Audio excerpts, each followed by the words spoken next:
3 minutes. 3-minute warning. America Free Radio starts in 3 minutes.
Get ready for news and analysis with America Free Radio. 1 minute warning. 1 minute.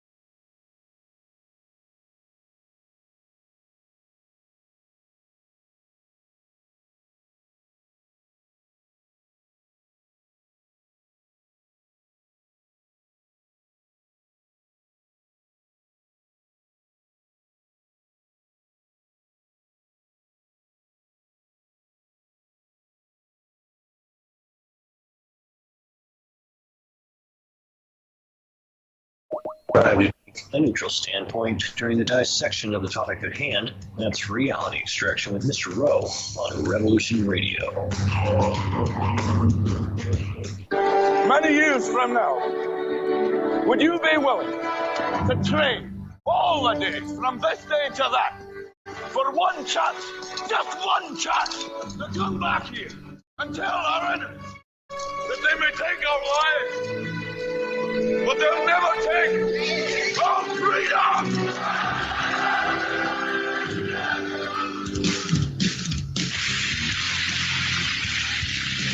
The future is uncertain. I know this. Death is inevitable. I know this. But one thing is certain. As free men, it is our right to live unencumbered and in peace. And those times are quickly drawing to an end. And in these times, peace is certainly an illusion. And as the chains grow tighter, our ability to slip those chains increase incrementally with every passing moment. Inaction is no longer an option. It's time to raise our voices like a cacophony of thunder and lightning and tell the masters no more. This is Nighthawk, and I say, for myself, no more. Revolution Radio, freedomslips.com, because the freedom is slipping away.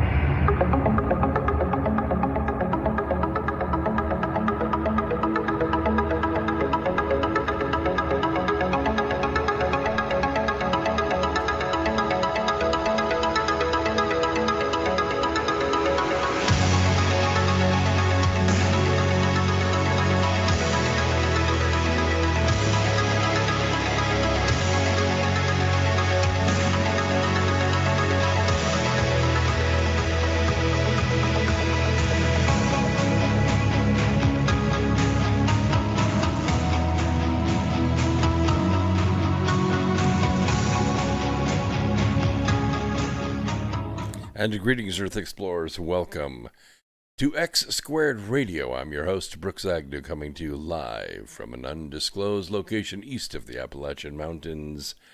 We are coming to you through the America Free Radio studios, streaming live on Revolution Radio. And we're also streaming on YouTube, Facebook, Periscope, Twitch, and DLive. So if you're in any one of those platforms, be sure to sign in and don't forget to chat. I'll be monitoring all of the comments on all of the platforms, and I will do my best to recognize your questions.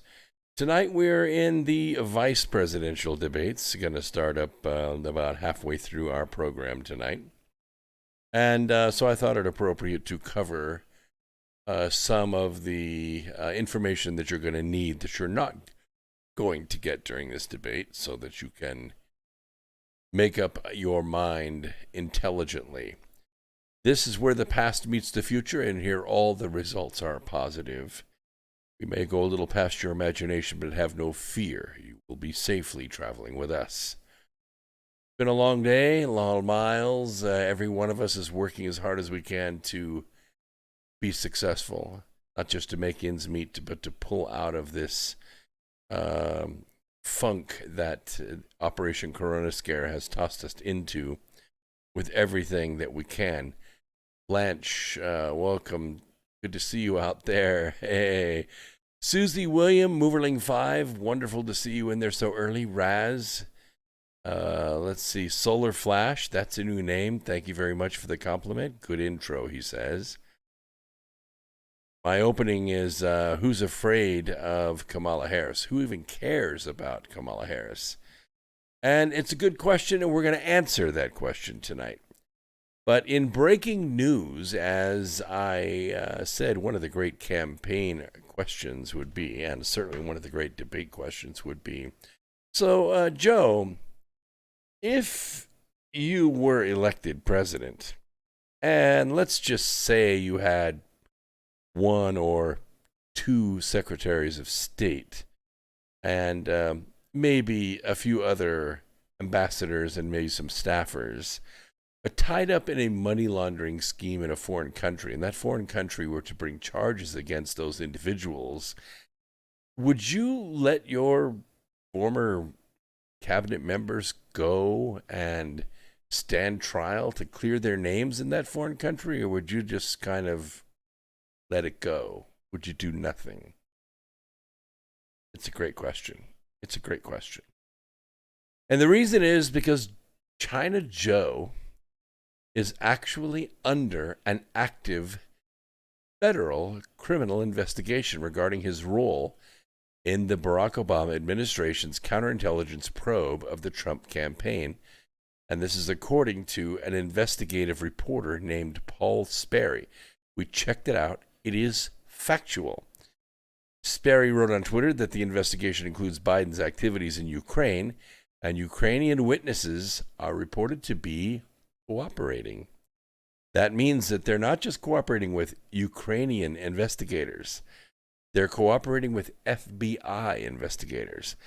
Now, although it is true that the CIA cannot conduct their operations on the inside of United States territory by law, the FBI can go anywhere. They can go anywhere. They can arrest people in the Middle East, they can arrest people in South America, and they can arrest people in Ukraine. And they can question people, they can gather information.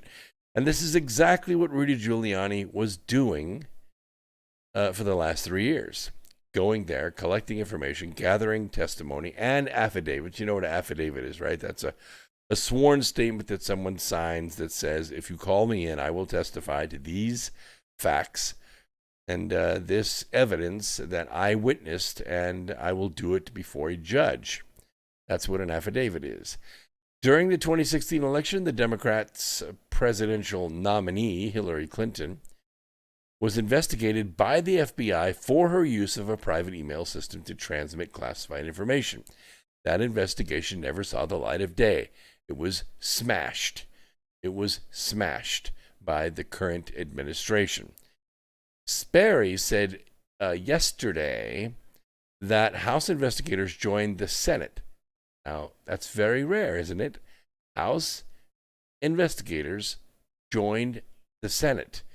This is all the faith and credit and power of the legislative branch of the United States of America, the most powerful legislative body on the planet in history. They joined the Senate in asking the FBI to open a criminal investigation into possible foreign influence peddling involving China Joe and his Hunter Biden and his younger brother and son. It would be China Joe. That would be China Joe Biden and his younger brother and his son Hunter Biden. It's a big deal. This is a big deal when the Congress and the Senate goes to the FBI and does what is called a referral. A referral means this is a written letter. This is the evidence that we have. Some of this is classified, and we want you to go and gather the investigation. Normally, we would call this an FBI raid, but they didn't bust any doors down. They didn't have to because the doors were open. They let them in. The FBI went there and got the information, and they did it today. The Obama administration used a discredited political opposition research document funded by the Hillary Clinton campaign to allege that Trump's campaign was colluding with Russia. It wasn't. And 4 years of investigation proved it to be squeaky clean. Now, that's not the way our justice system works, okay? That's not the way it works. They're not going to say, hey, Stoker, here's the deal. We don't know you, and we want to make sure you're clean, so we're going to open an investigation into you. And if we don't find anything, well, then I guess you're free to go. That is not the way the justice system works in the United States of America. In the United States of America, you and everybody else in this country since 1787 is exonerated. Oh, yes, you are. You are exonerated by law. You are innocent. You are walking the streets an innocent person.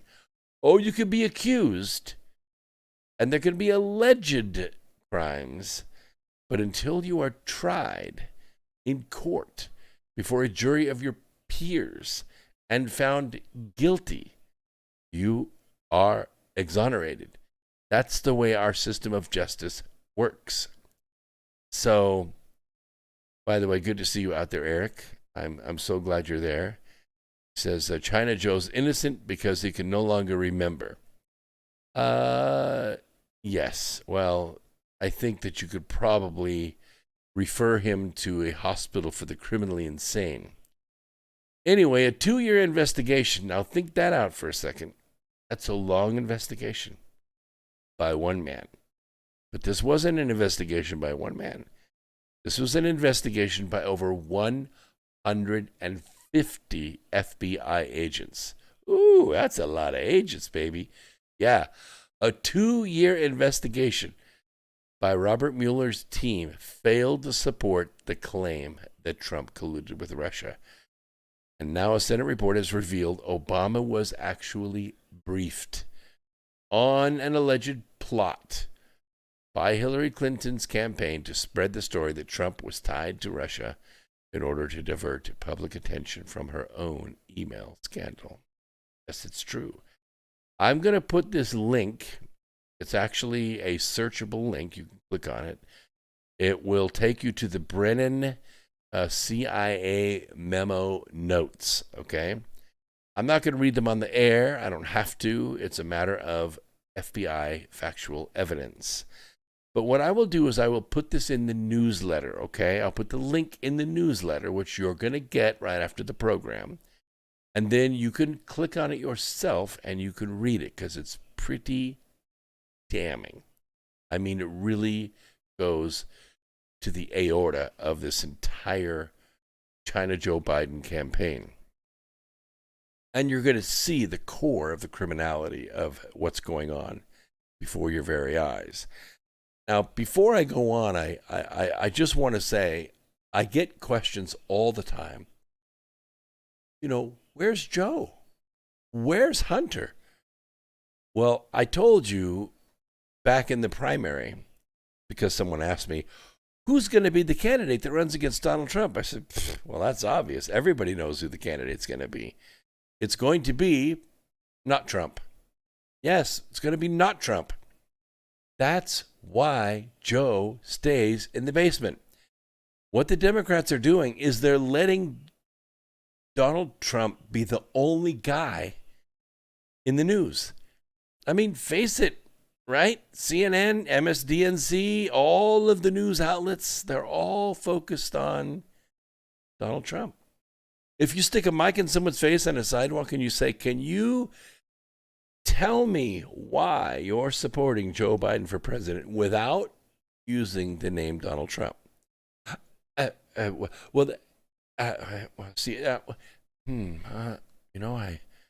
think I can do that. See, that's the strategy. The strategy is to let Trump run against Trump. What they're doing is they're saying, look, if you like this, if you like the Donald Trump show, if you like The Apprentice in the White House, then vote for it. But if you don't like it, then you got to do something else. All I'm saying is if you don't like it, stay home. If you don't like it, stay home. Don't vote. Don't get involved. What they're saying, if you don't like it, then you vote for Joe Biden. And the polls are being manipulated by the press to reflect that. So now let me come out of the parentheses and I'll continue. The briefing to Barack Obama actually came from, and we now know this because all of that's been declassified by President Trump as of early this morning. Then CIA Director John Brennan, who is a badass murdering thug, okay? He not only is a cheat, he not only is a liar, he not only is crafty and a communist, he's a killer. And there's a lot of blood on his hands. Let me tell you, you don't want to mess with John Brennan. Director of National Intelligence John Ratcliffe declassified Brennan's handwritten notes of the meeting along with a CIA memo revealing officials referring the matter to the FBI for a possible investigation. Now, President Trump then ordered all of these documents, everything related to what we now call Russiagate. They're now declassified. Everything. I mean, holy crap. Talk about unlocking the files, kicking over the file cabinet onto the rotunda floor, and letting the papers spill out everywhere right there in front of the press corps. That's exactly what he did. U.S. Attorney John Durham now is conducting a criminal investigation of the Obama administration's Trump-Russia probe. We know this for a fact. We did not know it 24 hours ago, but now we do. What does that mean? Well, holy crap. It means the FBI raids could begin any moment. Any moment.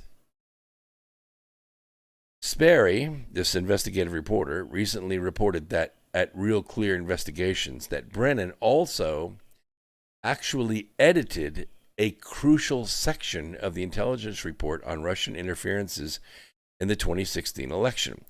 That means he went back and he altered the evidence. This is a felony. It's 5 years in prison, and once you're convicted, not only is it a hefty fine, it's 5 years in prison, and you could never hold public office again, ever. Brennan assigned a political ally to take a lead role in writing it after the career analysts disputed Brennan's take that Russian leader Vladimir Putin intervened in the 2016 election to help Trump win the White House, which is utterly ridiculous. Anyway, that's from two senior U.S. Intelligence officials who have seen classified materials detailing Brennan's role in drafting the document. So, is this helpful to you? You know, like sometimes you go to the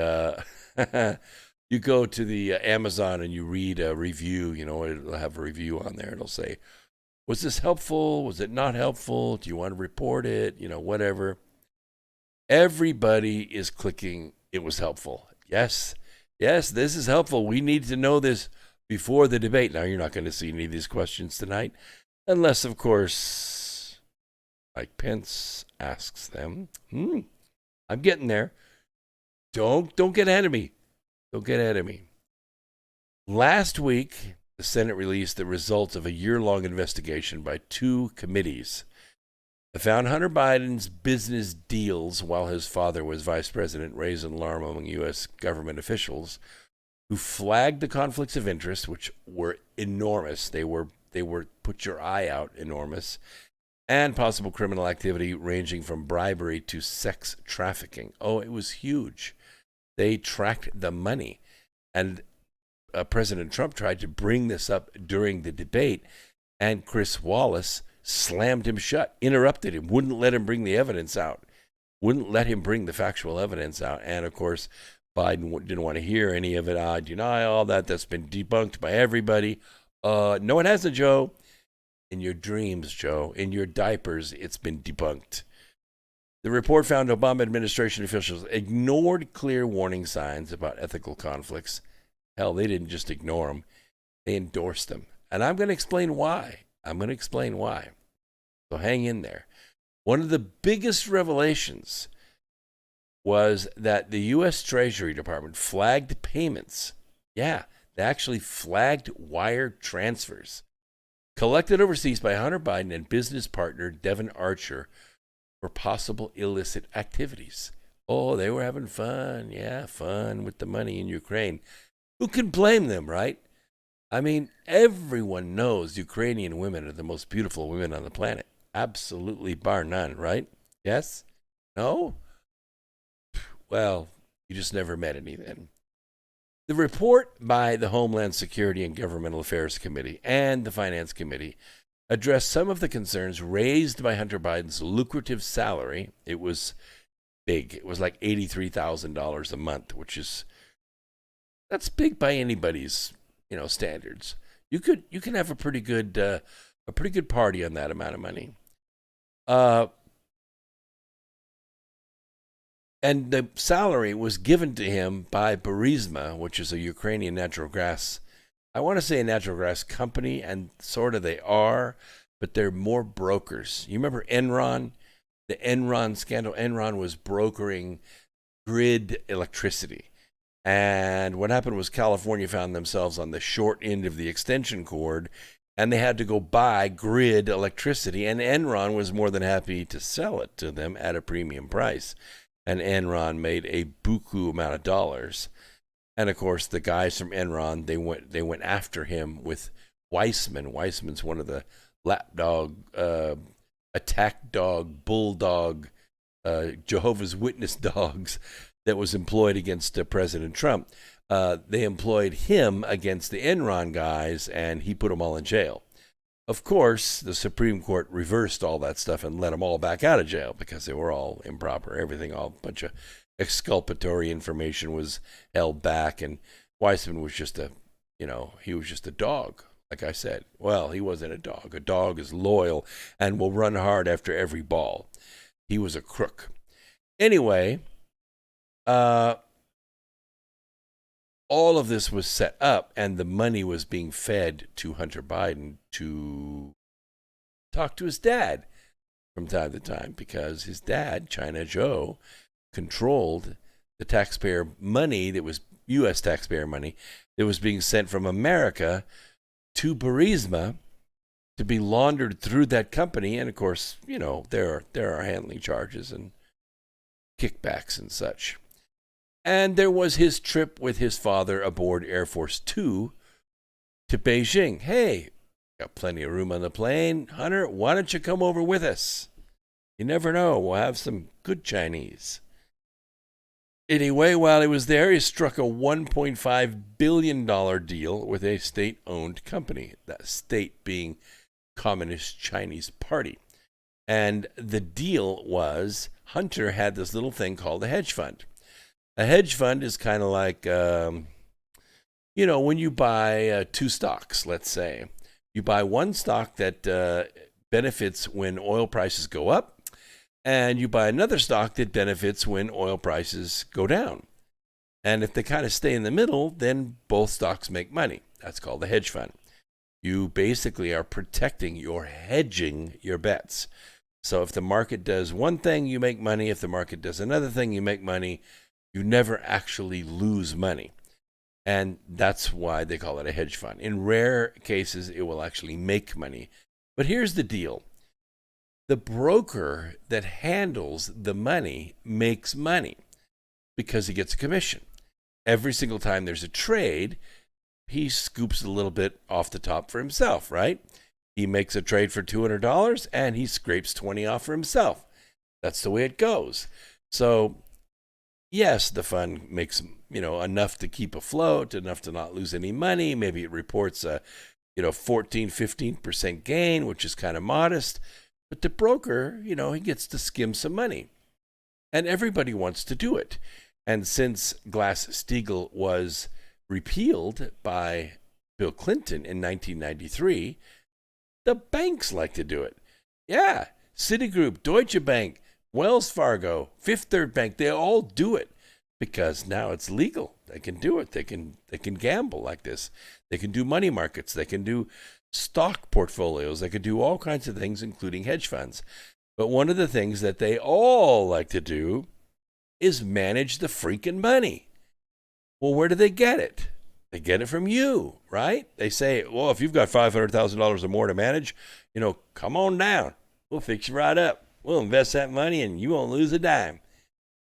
We'll manage it for you, to take care of your retirement. Well, can I see a show of hands of you out there that have $500,000 in disposable money to send to Citigroup? I'm not raising my hand. Okay, I don't see any hands. All right, so it's not you. You're not the ones doing it. Exactly. It's big concerns that put the money in these hedge funds. And how many big concerns are there? Well, a dozen or so. I mean, not many. If you go in the United States and say, hey, I'm looking for an investor to start up my company. You hear that sound? That's silence. That's crickets. You know why? Because there ain't no investors in the United States. They're all gone. All those investors are gone. They're not investing in startup companies.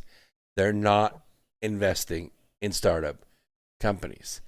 Oh, they'll invest in small business. They'll invest in franchises. They'll invest in medium-sized mergers, acquisitions. Yeah, sure.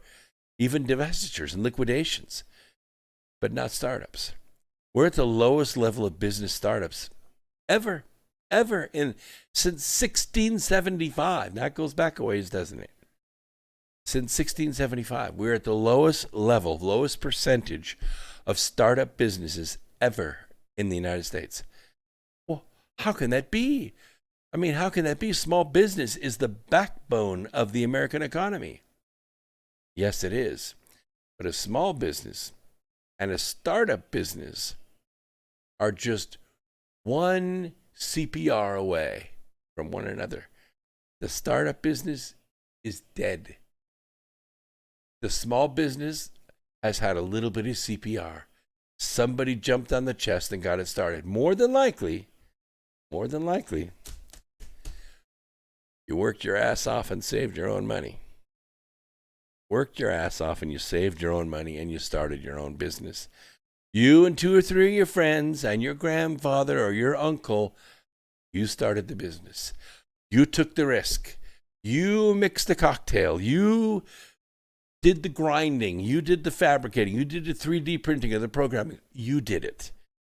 That's how small business gets started in America. Is it a good thing? Well, yes, but it's bad in the sense that we have way, way more dependency on big corporations than we should. We should have more dependency on small business, and small business is what diversifies America, what makes it beautiful, what makes it the American dream, because everybody's living it, everybody's doing it. That little thing right here at the top of the hat. No, I don't mean this red thing right here, or even the print. I'm talking about the little ring of salt right here above the band. That's what makes a small business go. That's what makes it go. It's the sweat.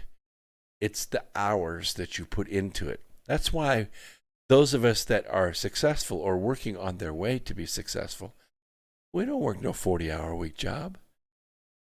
We might work a 40-hour-a-week job to pay the mortgage payment so our kids have someplace to sleep.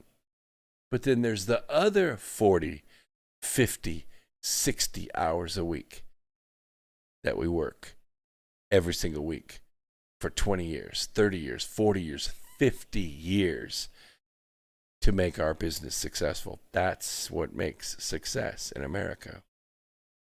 So that's not the way China Joe Biden and his friends did it. What they did is Hunter kicked out of the service for cocaine, got numerous women pregnant, slept with his own dead brother's wife. I mean, it just, there are low lives, and then there's Hunter Biden. Somehow he gets on Air Force Two and gets off and convinces the mighty CCP, which I guarantee you every big corporation in America has been courting the CCP for a decade. You know how much they got? Zippo. Nothing. Nada. The money stops right at the coast. Oh, you go to San Francisco and meet with somebody, or you go to Grand Cayman Islands and meet with somebody, and they talk big stuff. I've done it. I've flown to San Francisco, sat in the Chinese offices, spoken to the brokers. Big money, $50 million, $100 million. It never makes it into the country. It never makes it into the country because it can't. Because the CCP won't let money come into this country. But Hunter Biden, he got it done. You know why? Because Joe Biden was over the policy. Oh, I'm getting there. Don't worry about it. We'll get there. We got 2 hours in this program. I'm going to put the final nail in this coffin about 1 minute before the debate starts. And then if you want to, you could turn the TV on and you can watch my program. I'm not going to watch it because I already know what's going to happen. That's one of the benefits of being a time traveler. But I'm going to show you why Kamala Harris was chosen. I'm going to show you why Joe Biden is even up there on the other side of that plexiglass watching this debate. I'm going to show you why not Trump has so much support. Treasury records acquired by the committee chairman show potential criminal activity relating to transactions among and between Hunter Biden, Joe Biden, his family, his associates, with Ukrainian, Russian, Kazakh, I do business with Kazakhs too, but it's certainly not criminal, and Chinese nationals. The report described, and I quote, suspicious activity reports, close quote, that flagged claims of Hunter Biden's involvement in millions of dollars in transactions linking Burisma, Russian oligarch Yelena Baturina, and Chinese business interests tied to its communist government. Are all those guys friends? No. They're out there. They know of each other. They are scared of each other. They respect each other. Sometimes they kill each other, but they don't like each other. Why are they doing business with one another? Because when Barack Obama was president, he wielded a tremendous amount of bribery money. I mean, he had the faith and credit of the United States of America, and he could write a check for $1 billion with the drop of a hat. He could write a loan guarantee, which is almost as good as cash. In fact, if you were to go to the bank and say, I want to borrow $50 million to start my manufacturing business. And the bank will say, well, okay, fine. What are you going to use for collateral? And you say, well, I've got this really cool bank guarantee. You know, it's a bank guarantee. I paid good money for it. And the bank's going to say, well, you know, that and $1 will probably get you a cup of coffee. Because it ain't of no value around here. And you say, but I have this bank guarantee. And the bank is going to tell you this. Listen to me very carefully. The bank is going to say, our form of guarantee is you put the cash in our bank, and we will then use the cash for collateral to make the loan to you. And if you miss the payment, we're taking it from the cash. That's a bank guarantee. Don't spend money on a bank guarantee. And don't spend money on an insurance wrap. Those are rackets. They don't work. Not for small business. They don't work. Insurance wraps work for international transactions, but only when there's value on both ends. The report also charged that Hunter Biden, his family, and others received millions of dollars from foreign nationals with questionable backgrounds. One was a $3.5 million wire transfer, and these are very hard to find. International wire fraud has to be prosecuted through international courts, either The Hague, or it has to be done, through the Commerce Department, or somebody like that has to request that this suit be brought. But then you have to be charged, and that's very difficult to do because the receiving people for the wire, they could get caught and charged on their end, but they're not going to extradite you to Moscow to stand charges in Moscow.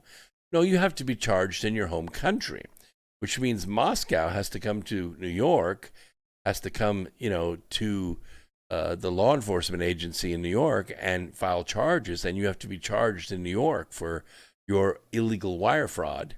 But it's rare that happens.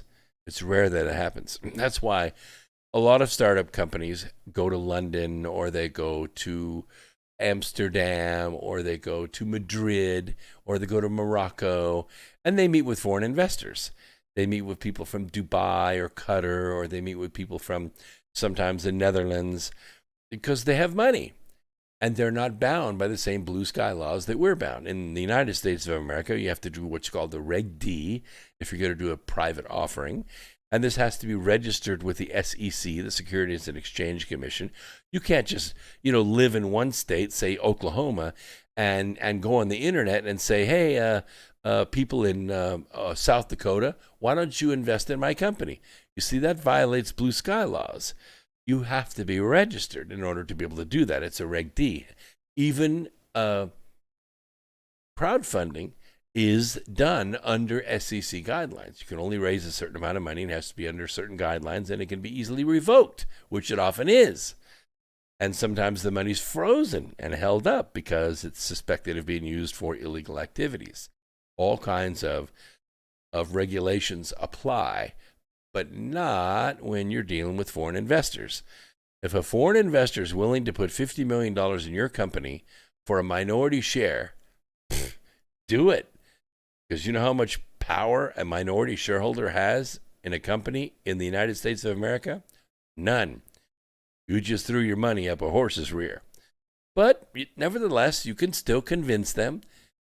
People do it every day. And if they believe in your cause and they believe in your technology, and sometimes there's a good relationship that's formed, and those companies sometimes are successful. There are companies that do make it. Most of them don't, but some do. Even the ones that don't sometimes get a second life. Look at Fisker. Look at Tesla Motors. These are companies that had foreign investors that came in and shored up the company with cash long enough to get them through into the public markets, do enough marketing, sell enough stock to pay those investors back, or at least make them happy that they own the stock. Even Joe Biden is on video boasting how he threatened to withhold U.S. aid from Ukraine unless the prosecutor that was investigating his son was fired. So we will take a quick 3-minute break, and then we will come back, and I'm going to talk about how Clinton is now revealed in this new information and how this all ties together, and then we will find out, right before the debates end up, why Kamala Harris was chosen. All right, so don't go away. We'll be right back. After a short interlude. Let's see, am I right? No, we're not. I jumped the gun a little bit. Never mind. My producer's not here tonight, so I'm running everything by myself. Let's see. Good news, Doc. Haven't been catching those. I will now. Yes. 1028 Productions. Good friend Doc Skinner. Make sure to always check him out. If you're not subscribing to him at 1028 Productions, you need to do that. Go to Twitter at 28 Productions and sign up. Very interesting guy. Very hardworking guy. Axis Alive, that's a new person in the chat room. Thank you very much. Sean McHenry, solar flare-up lately has been wicked. Yes, it has. No X-class flares, though. Normally this time of year we get a few X-class flares, and that can cause some real headaches out there. We are streaming live through YouTube, through Facebook, through Periscope, through Twitch, and through DLive. And there are people watching on Twitch right now. Thank you so much. You know, Twitch does not have very many podcasters. And what we're trying to do is build a podcasting presence on Twitch. So if you're listening on Twitch right now, share it. Get some friends. We would like to see hundreds of listeners on Twitch. We love that platform.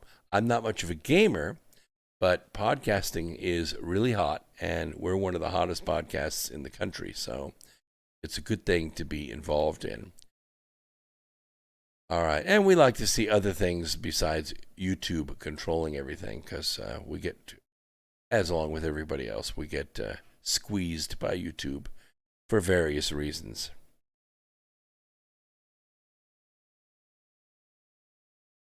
Who should be the moderator tonight?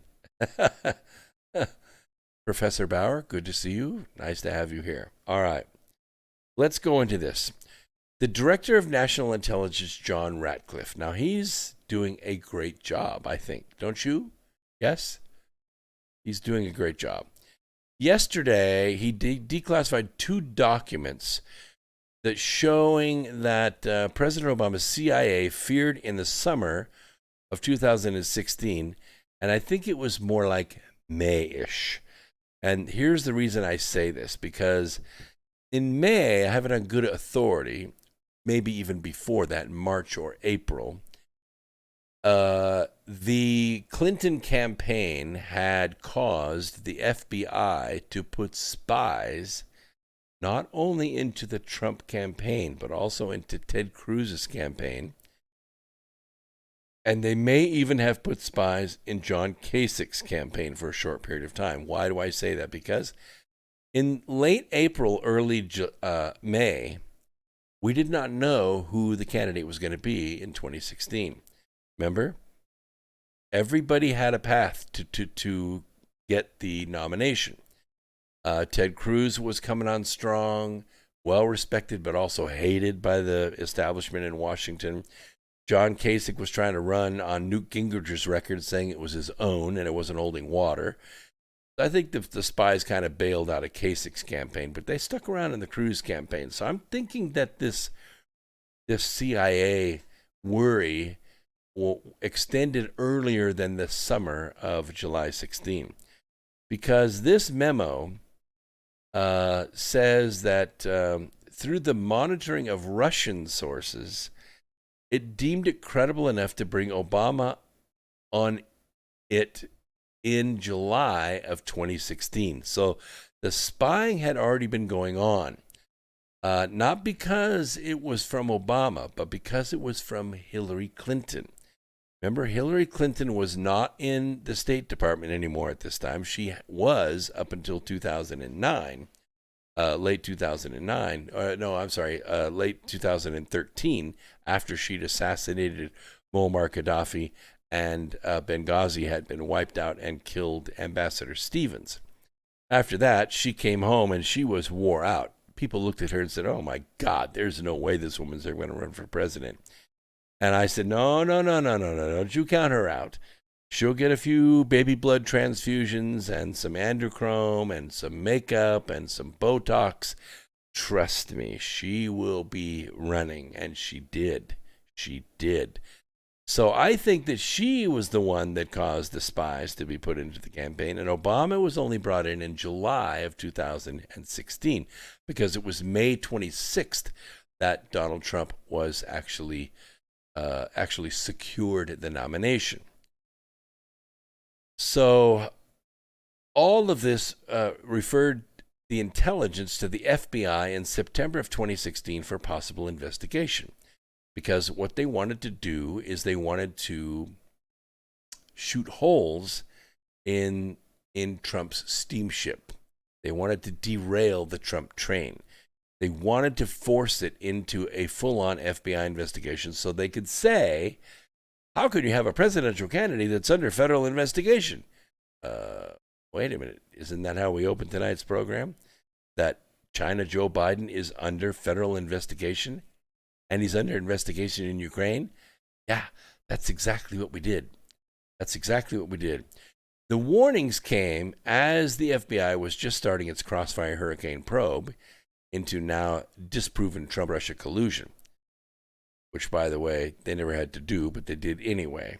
Aided by the Clinton campaign-funded dossier, I hate to even call it a dossier, it's a rag. It's a fake rag that was actually composed by Christopher Steele. It was fiction. They are likely to bolster GOP claims that James Comey's FBI ignored clear evidence that the allegations were a political dirty trick and not evidence of a counterintelligence threat. And they knew this early on. They knew it early on, and Strzok and others pushed it anyway. Quote, per FBI verbal request, CIA provides the below examples of information the Crossfire Hurricane Fusion Cell has gleaned to date. Close quote. The September 2016 referral from the agency to the Bureau read, and I quote again, an exchange, redacted, discussing U.S. presidential candidate Hillary Clinton's approval of a plan concerning U.S. presidential candidate Donald Trump and Russian hackers hampering U.S. elections as a means of distracting the public forum, her use of a private email server, close quote. So, 2 months earlier, the CIA Director John Brennan, the hated, infamous John Brennan, the one that actually brought Samantha Power under his thumb and forced her to unmask Donald Trump's name 225 times. 225 times in person. Yeah, that's, believe me, he owned her. She did his bidding and could say no to nothing. And anyway, all that was according to handwritten notes. And I quote, we're getting additional insight into Russian activities from, redacted, Brennan notes read, CITE allege approved by Hillary Clinton a proposal from one of her foreign policy advisors to vilify Donald Trump by stirring up a scandal claiming interference by the Russian security service, close quote. So you could see Ratcliffe is also exploring declassifying evidence requested to be released by the House Intelligence Committee ranking member Devin Nunes, who's the Republican from California. He's livid. He's furious. I mean, he's beginning to use profanity in his descriptions. The evidence includes a referral that Nunes made to the CIA Inspector General in 2018 about flaws in the U.S. intelligence. This is really, really powerful stuff. Let's see here. There was an assessment about Russian interference as well as evidence showing what Christopher Steele, I always thought that was a pretty cool spy's name. You know, what parent would name, what shall we name him? Let's name him Christopher Steele. He'll be a spy or an actor, one. Probably was both. Anyway, his primary subsource for his composition told the FBI and what the Bureau knew about the subsource's ties to Russia. White House Chief of Staff Mark Meadows hinted at the declassification on Monday of this week. Well, now Trump has come out and went around everybody and declassified everything.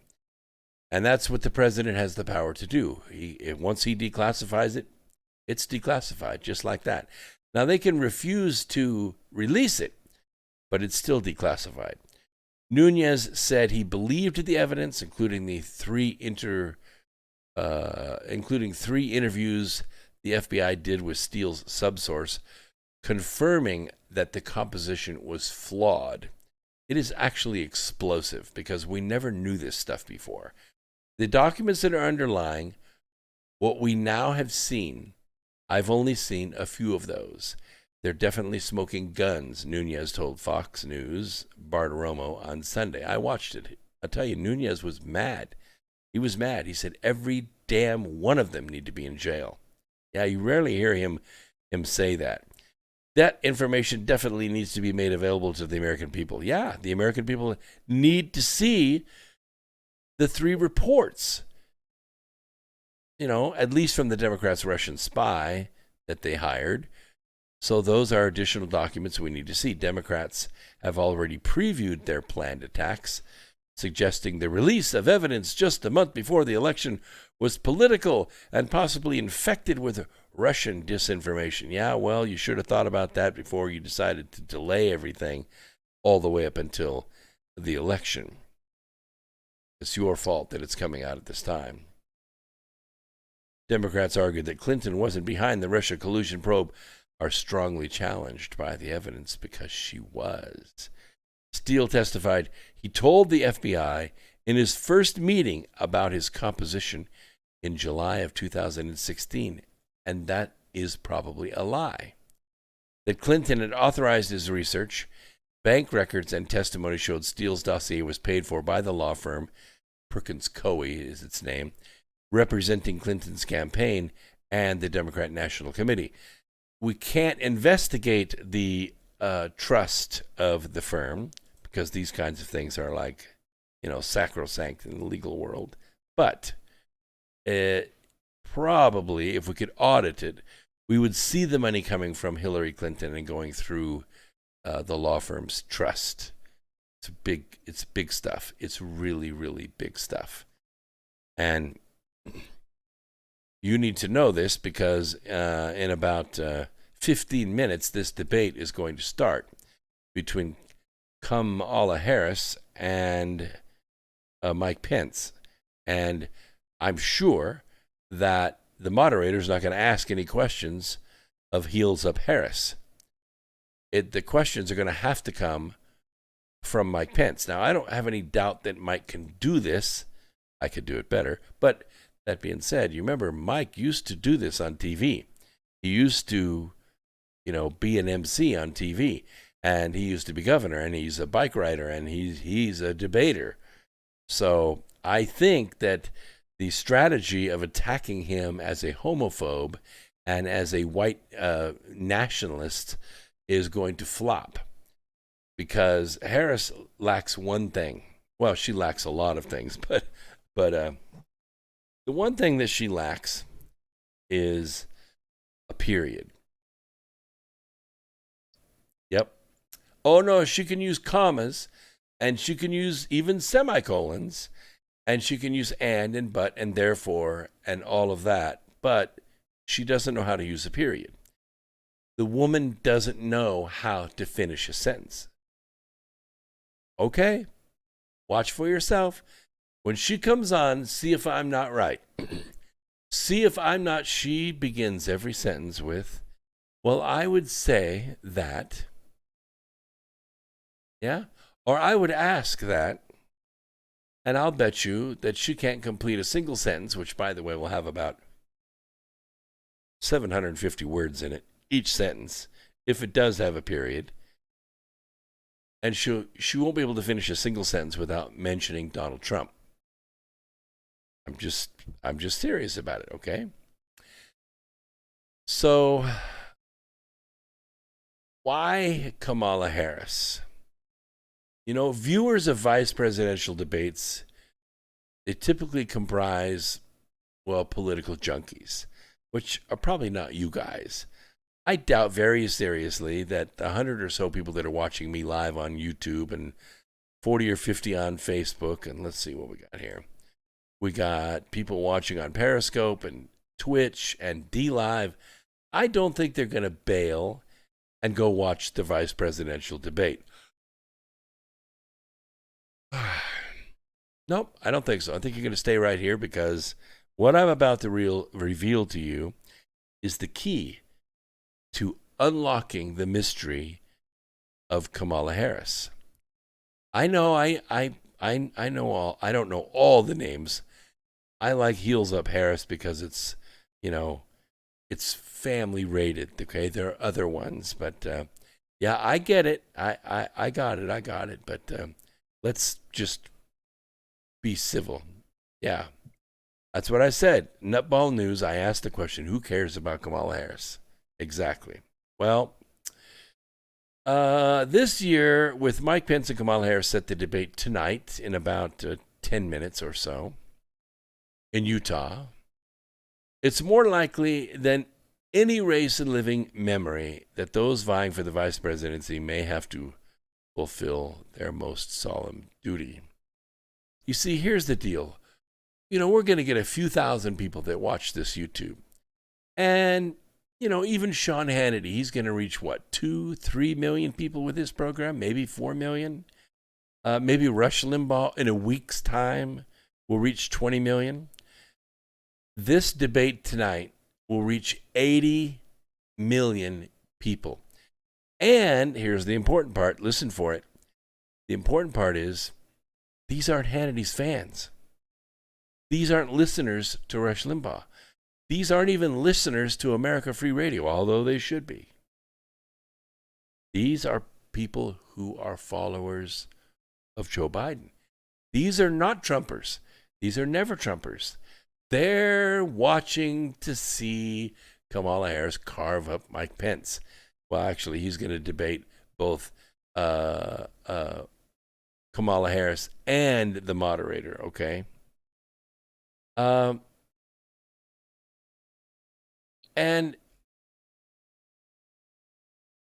Americans are going to tune into this because it's good TV. And if it's done right, you're going to see, 42.6 million people tuned in for the last 6 VP debates since 1996, compared to an average of 61.7 million viewers for the first presidential debates over the same period. But I think, just 33 million watched Pence debate Tim Kaine. What a bore. But I think about twice that will be here tonight. I think 50 to 60 million people will be here. Maybe 70 million. We'll see what happens. I think it's not going to even last the whole 90 minutes. I don't think people are going to stay for the whole thing. Because Pence is going to be the one asking the questions of Harris. But we have this anomaly, okay? We want to know the real reason why Joe Biden picked Kamala Harris. Well, it's the same reason that Barack Obama chose Joe Biden. Wasn't that a surprise? Huh? I mean, Barack Obama picks the whitest guy in the Senate. Why did he pick Joe Biden? The answer is because Joe Biden had the access to the money. I don't mean a little bit of money. I mean Joe Biden had figured out a way to pick the lock of the U.S. Treasury. Joe Biden had been laundering taxpayer money for a long, long time. And Barack Obama wanted a piece of that action. And that's why he picked China Joe Biden. And boy, did it work out good for the Bidens. Really good for the Bidens. Well, Harris had no money-raising ability. She didn't have any delegates. She didn't have no voters. She never won an election, really. She ran unopposed for Senate. So why pick Heels Up Harris? Well, they don't care about her. They don't. And when we get back from the break, I'm going to tell you why they picked Heels Up Harris. We'll be right back after this. Don't go away. 3 minutes, take a breather, get a drink, fill up the chat room. I'll review it for excellent thoughts, and then we will return right after this break. You're listening to X Squared Radio, coming to you live through the America Free Radio studios on Revolution Radio on freedomslips.com, the #1 listener-supported network in America. Be right back.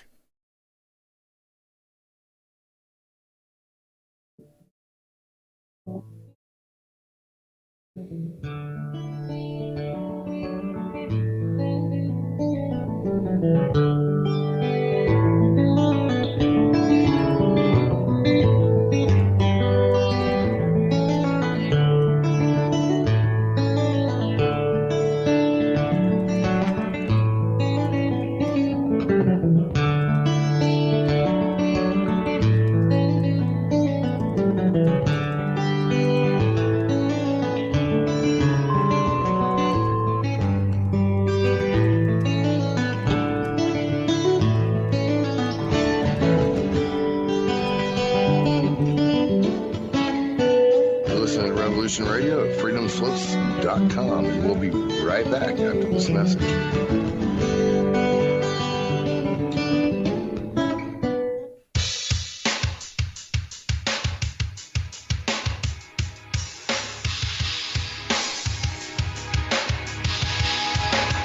Enter into a world unseen on Raven Star's Witching Hour. You will encounter eclectic topics from the realm of spirit brought into our matrix of truth. With your host, the Solaris Blue Raven. Solaris will bring you an array of unique guests covering topics from ghostly spirits to amazing anomalies, covert technology, UFOs, and shadowy global events. And that's right here at Revolution Radio, freedomslips.com, Saturdays, midnight till 2 a.m. Eastern Time. Revolution Radio, where information never sleeps. Let the magic rise.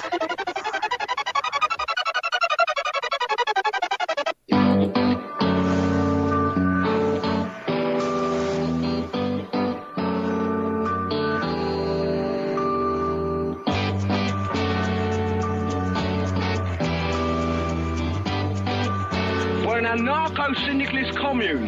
We take it in turns to act as a sort of executive officer for the week. Yes. But all the decisions of that officer have to be ratified at a special bi-weekly meeting. Yes, I see. By a civil majority in the case of purely internal affairs. Be quiet. But by a 2/3 majority in the case of more... Be quiet. I order you to be quiet. Look, you stupid bastard, you've got no arms left. Yes, I have. Look.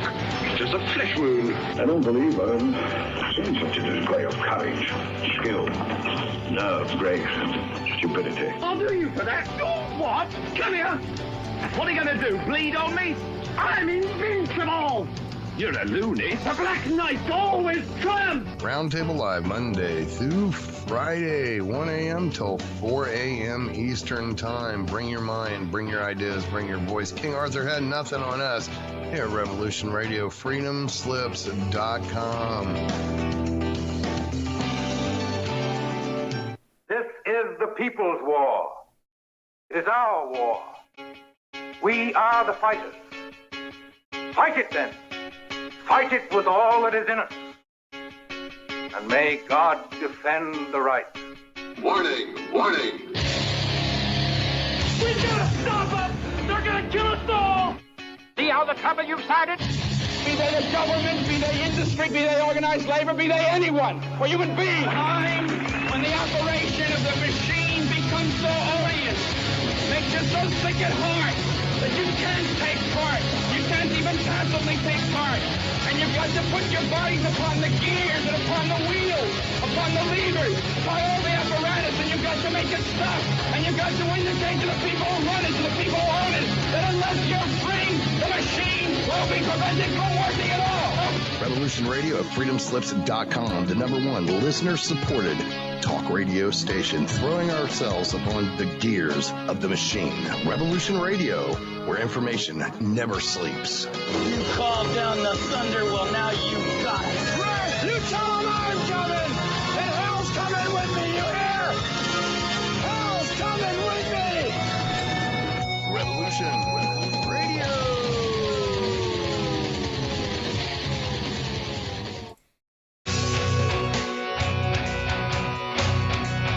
All right, thanks for listening while we took that short break here at Revolution Radio, freedomslips.com. And now we're going to get back to your host.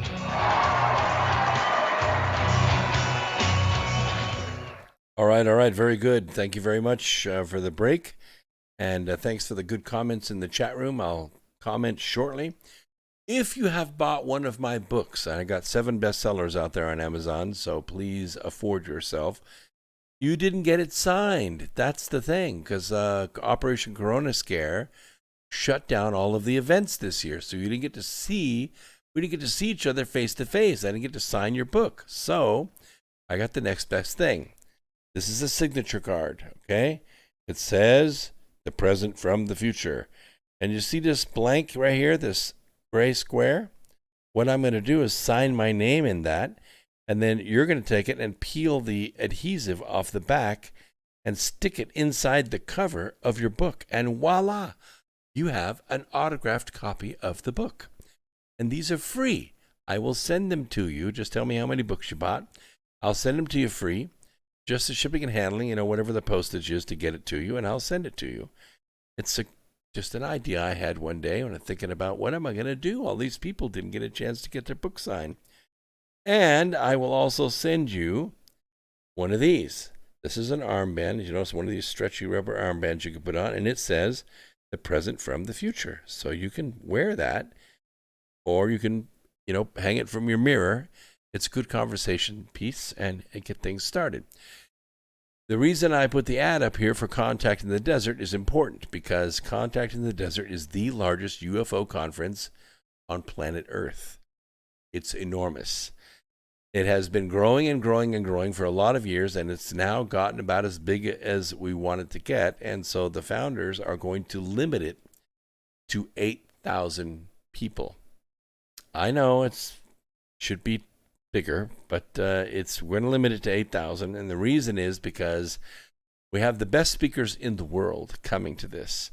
And we all set up tables and we're all selling books, and you don't get to see everything. In the 3 or 4 days, that this thing runs, July 4th through 7th, some people show up on the 3rd and they stay till the 8th because it's such a great party. But you get to meet everybody, but you can't. It's just too big. It's too huge. You can't stand in enough lines and shake enough hands and see enough talks and go to enough workshops. So we're limiting it to 8,000 people, which means this is going to sell out. Yes, it's June, but you don't have to pay all the money now. You can put in your name and you can, make money deposits as you go. And when it comes time, you're ready to go. This is going to be at the Indian Wells Resort in Palm Springs. It's not cheap to stay at, but it's worth it. You could stay at a nearby hotel and you can drive there every day, and that would be cool too. But it's much better if you stay at the resort because this thing goes. It goes 24 hours a day, and it's just amazing. George Norrie's going to be there. I'm going to be there. Brad Olson's going to be there. Tons of other speakers are going to be there. And if you've not seen us before, this is a good opportunity for you to do it. Now, before we get into the Kamala Harris stuff, one of the things I need to make sure that you have is, let's see if I can get to it here. Here we go. I want to show you my website. Okay, this is America Free Radio. A lot of you have already gone there, but some of you are new if you're on other platforms. This is what you're going to see on your cell phone or your tablet or your PC when you go there. But if you just scroll down just a little bit, you're going to see some buttons. See those buttons? Well, of course, there's About Me, and you can sign up for the newsletter. It's free, which means it don't cost nothing. And I will give you 2 newsletters a week, and it'll have notes from my programs and links to the video so you can see everything and hear everything. You can go directly to the YouTube channel. You can become a patron and actually support us, which I think is a really good idea. But this is the important one. You see this Vote Info 2020, this red, white, and blue button?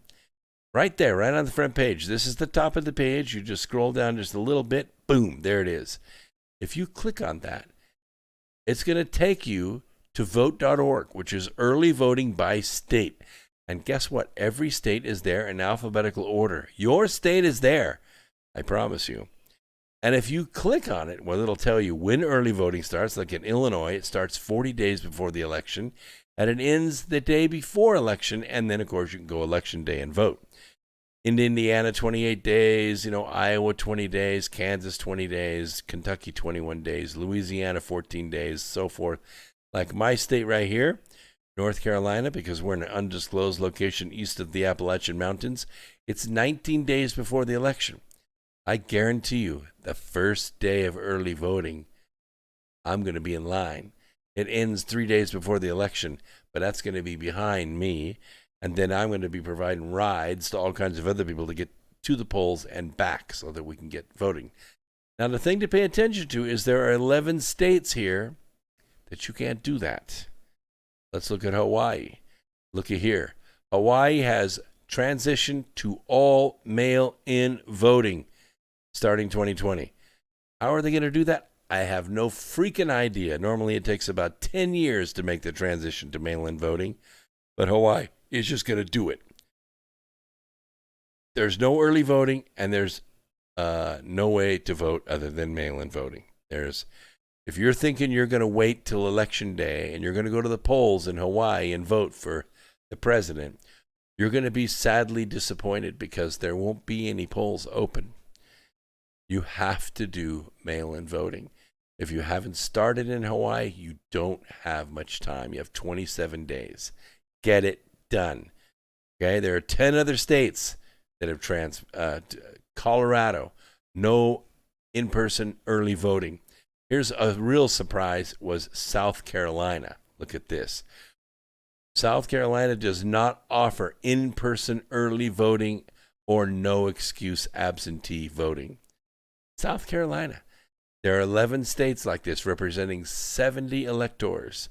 It's important that you know what's going on. That's why I have it on the website. Please go to the website, click on that vote info button, and make sure you don't miss your opportunity to vote. Okay? That is most important. Most important. All right, let's go back and get to this. Let's see. All right. We want to know why we don't care about Heels Up Harris. Why nobody is afraid of her. Nobody cares about her, not even the Democrat Party. Why did Obama pick Joe Biden? Because Joe Biden had access to the money. Why did Hunter Biden get on Air Force Two and fly to China with his dad? Because his dad had access to the money. And what did Hunter do? He brought home the money. He brought home the money, $1.5 billion to manage in his hedge fund. I don't know how it's doing. I don't know. But the big point is that the CCP gave him the money to manage. I wouldn't want to be in his shoes if he loses it, but still, everybody's been trying for that money. Everybody. But Joe Biden got it for his son. Big deal. So why Kamala Harris? Because they don't care about her. They care about her husband. What? Yeah. Listen closely. Douglas Emhoff, the husband of Heels Up Harris. He works at a multinational law firm. In fact, he's a partner. It consults for several companies owned by CCP, state-owned businesses. And his company employs several former CCP officers. Yeah, officers, like more important than the deputy chief director of paper towels, okay? Emhoff's firm is named DLA Piper. You don't know this, do you? Not unless you listen to this program, because nobody will report this stuff to you.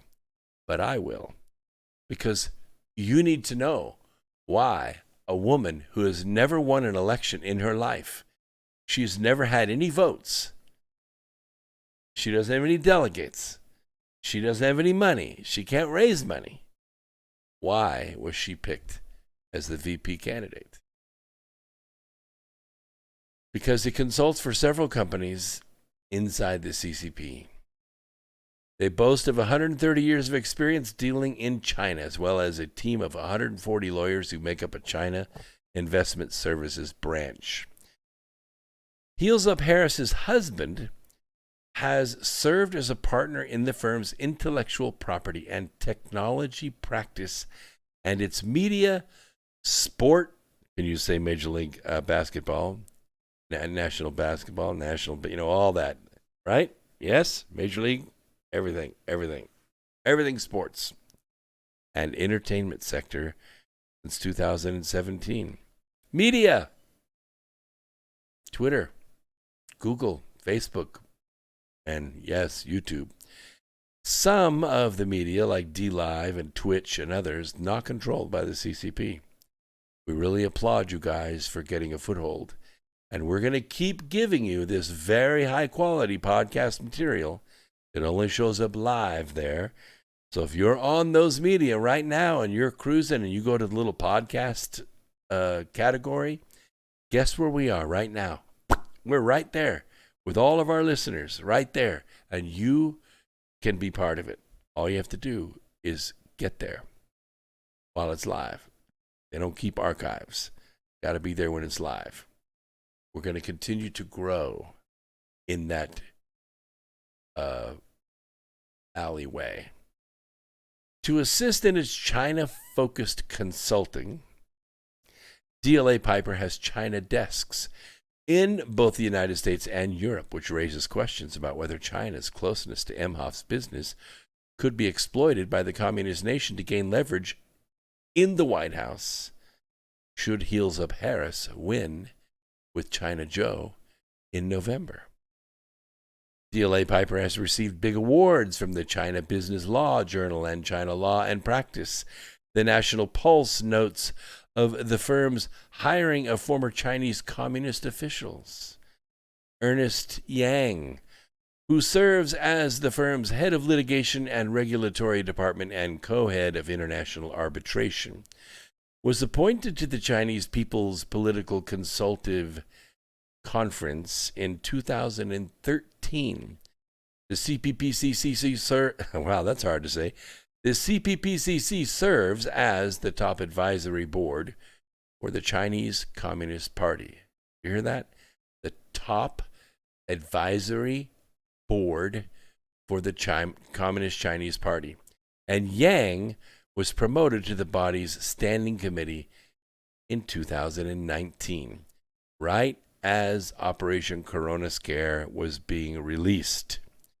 And now Jessica Zhao, a senior advisor, served as the Deputy Secretary General of Paper Towels. No, that's not right. The Deputy Secretary General of the China International Economic and Trade Arbitration Commission, a government-owned body established by the CCP in 1956. How much power is in Jessica Zhao? It was developed under the auspices of the China Council for the Promotion of International Trade.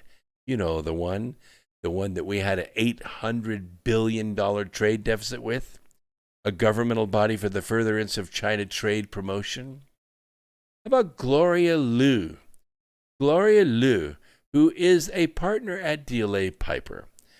She has represented lead investors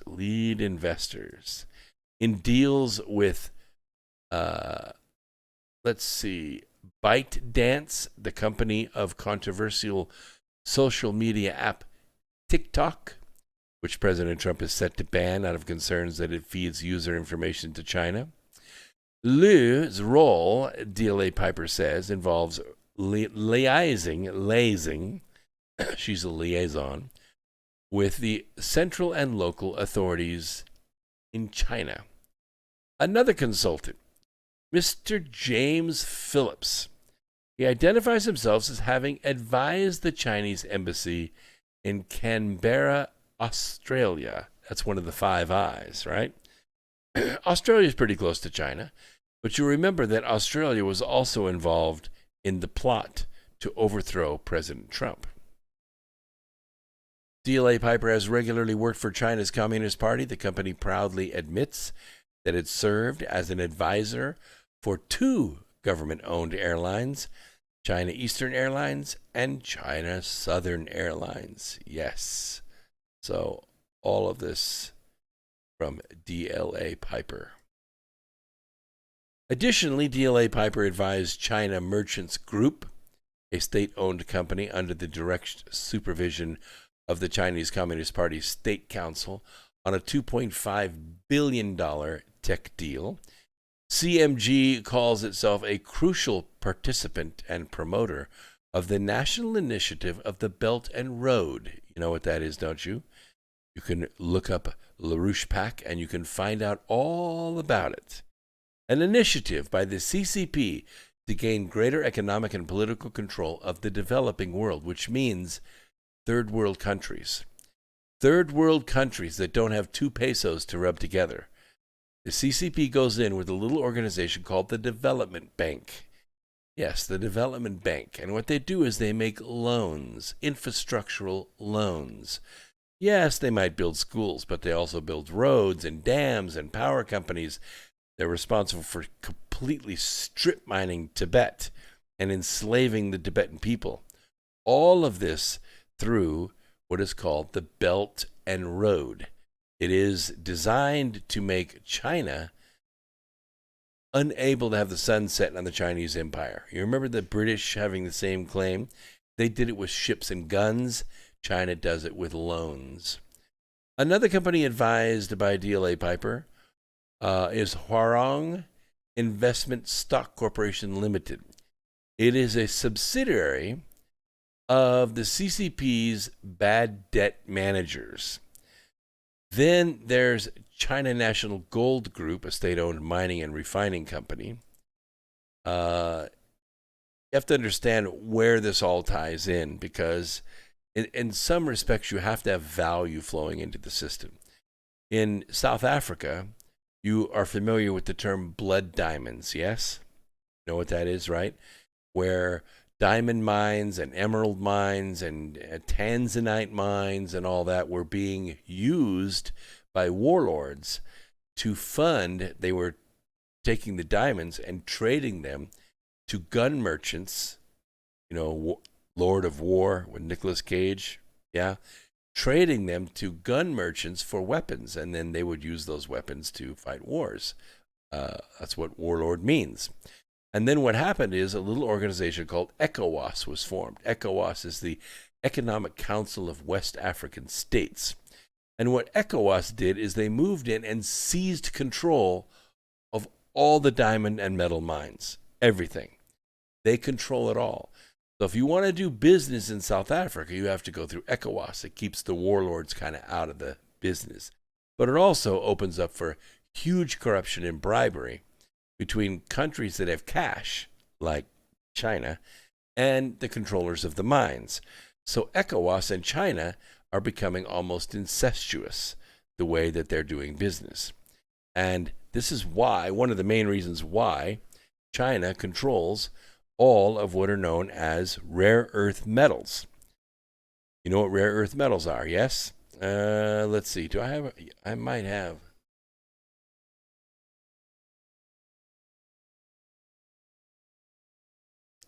Rare earth metals.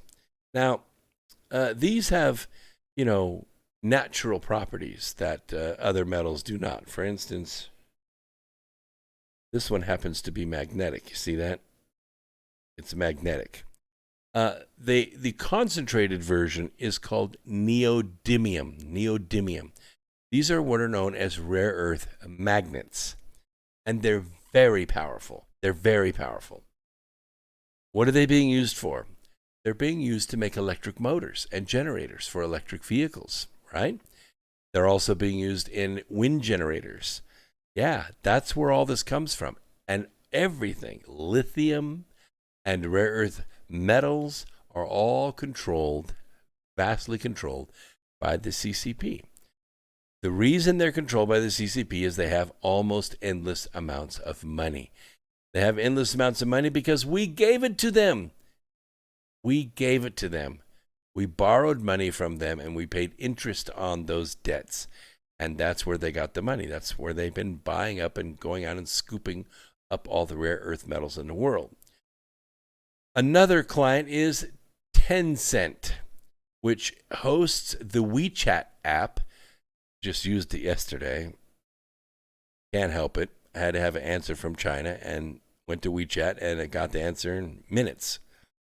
That's just the way it is. I had to tell you. WeChat app that was banned by the Trump administration over its links to the Chinese Communist Party. The company partnered with DLA Piper on a $230 million deal on a food delivery app called Miss Fresh. I want to develop an app and sell it. I'm not selling it to the Chinese, so it wouldn't make any difference.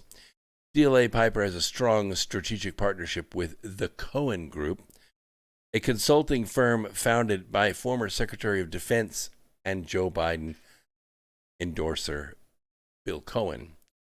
Although Cohen described President Trump as a tyrant, his firm employs several high-level leaders in the Chinese Communist Party and has advised party officials as part of a Harvard program. program has been attended by entities that the Trump administration sanctioned legally for committing serious human rights abuses. What would those abuses be, Mr. Cohen? Oh, yeah. How about rounding up an entire religious group and putting them into prison camps? And then taking DNA samples of all those prisoners. And then when somebody high up in the government or somebody they know that they want to do a favor for needs a kidney or a heart or a liver, they bring that prisoner into the chop shop and they chop him up and sell his organs, eyeballs, everything. Yeah, how about that, Mr. Cohen? How about that for being a tyrant? Of course, Joe Biden himself has no shortage of troubling links to China.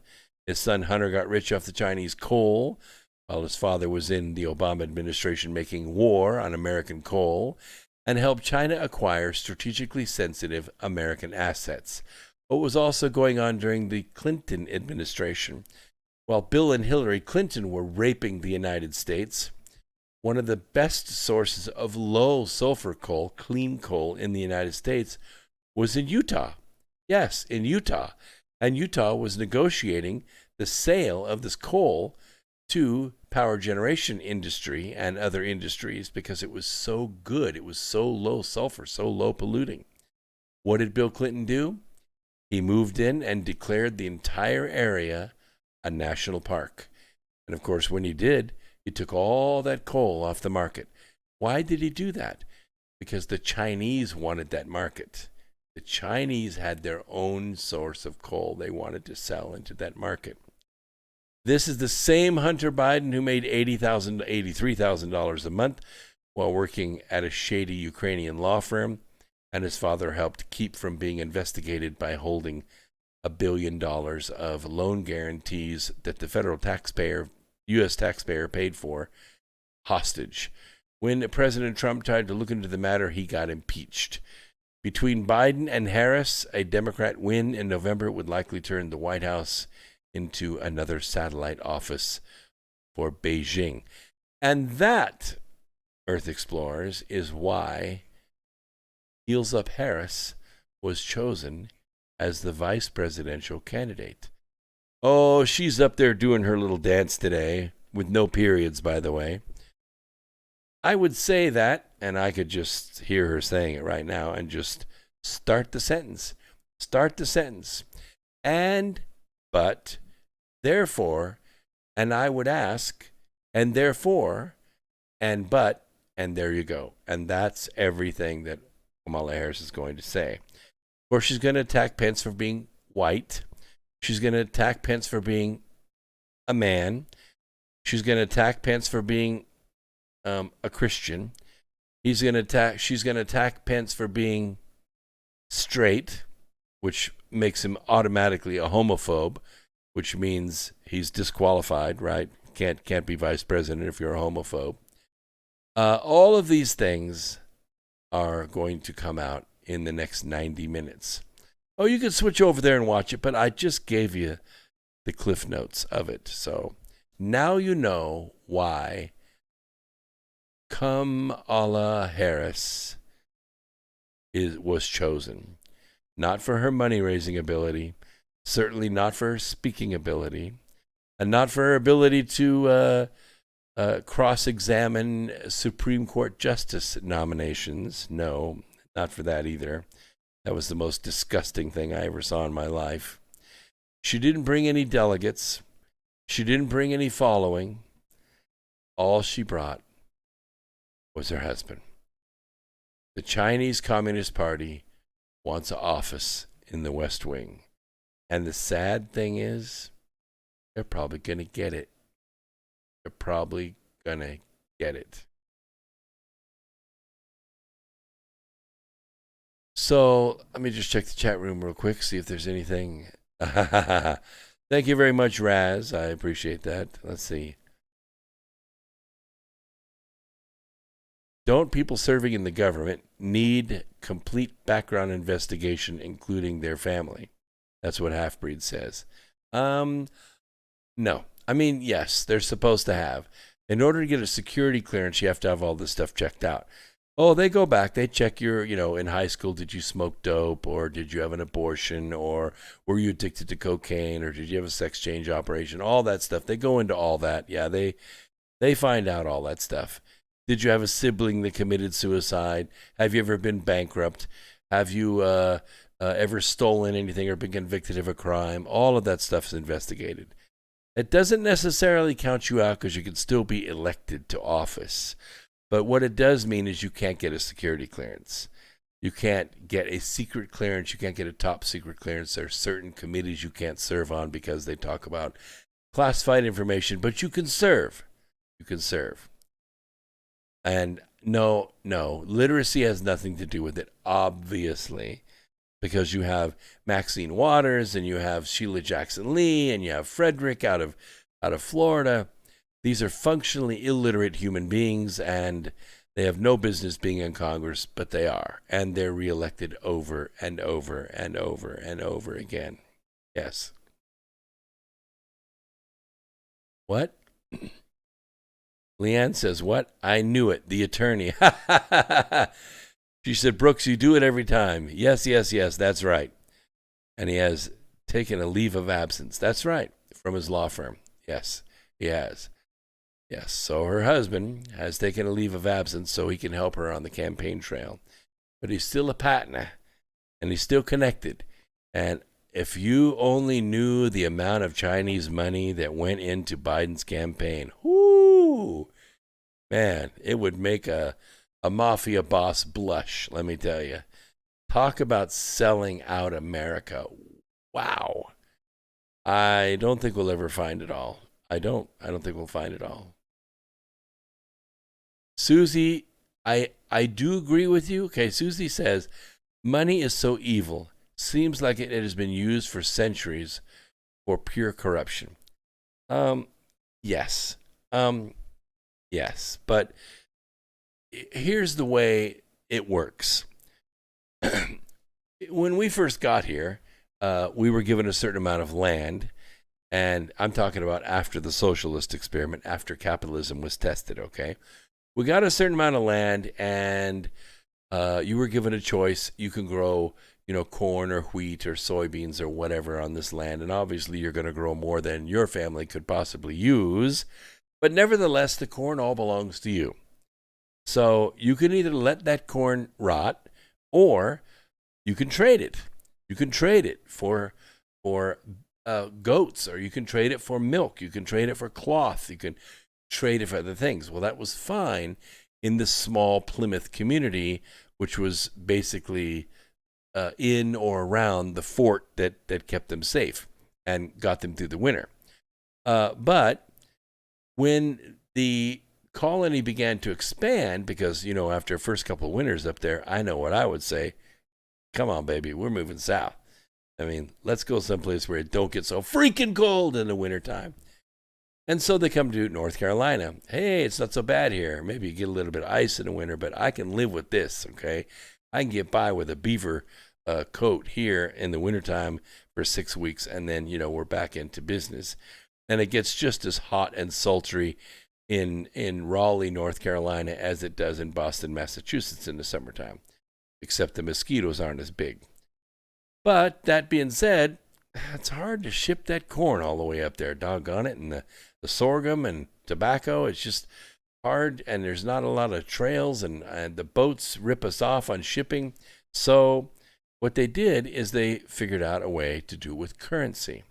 Now, currency, as I just held up a little, bit of money earlier, and I don't mean to do that but I'm just going to say currency is just a contract. And what we've done is we covered this with all kinds of talismans. Okay, we got all kinds of symbols on it, and we have, all kinds of ancient stuff on it, and we put a serial number on it and a seal on it, and we say this is legal tender. This is legal tender. So now you could take your corn and you can sell it locally in Boston, and then you can take the legal tender and you can come down to North Carolina and you can buy sorghum with it. You no longer have to transport the corn. You only have to transport the money.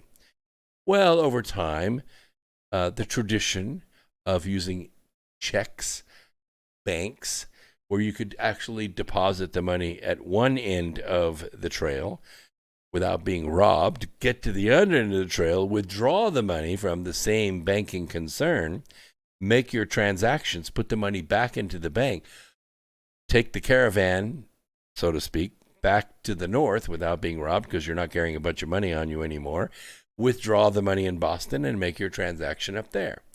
So that's where it came from. It was just a system of exchange, Susie.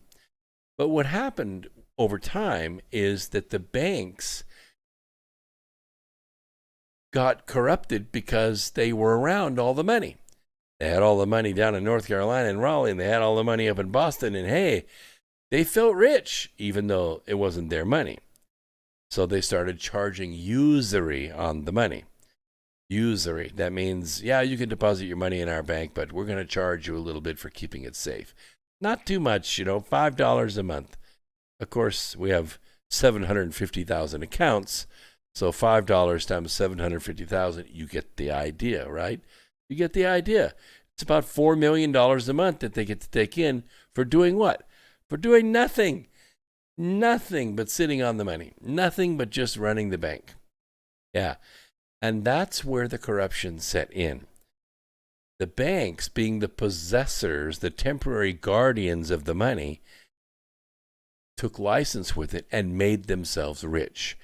They borrowed your money and bribed officials to help them become even more wealthy and even more powerful.